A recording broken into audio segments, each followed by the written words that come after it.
সিফাত এনে কি লাগাইছো বন্ধু? খেজুর বাগান বানি তো মাস্টার। তোর মাদ্রাসার মাস্টারের খেজুরের বাগান এটা?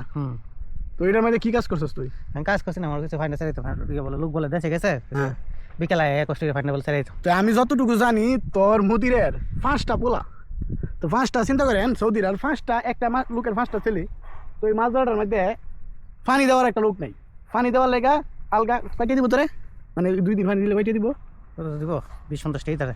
আচ্ছা যাই হোক, যতই দেখ টাকা দিয়া লোক রাখছে 5টা পোলা, তার পরেও এর মধ্যে শুধু খালি পানি লাইনটা ছাইড়া দিয়ে দেবো, আবার সন্ধ্যার পরে ওইটা হইতেছে আমাদের রুম, সন্ধ্যার পরে আবার বন্ধ করে থুয়ে দেবো। তো 5টা ফুতের কাম কি?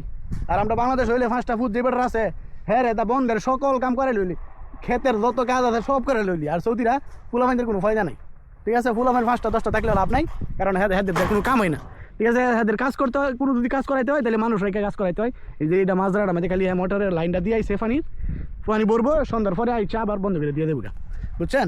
এই হইতেছে পরিস্থিতি। সৌদি ঘর 10টা ফুলাফাইন থাকলে লাভ নাই, খালি খায় হেরা, কোনো কাম কাজ করে না।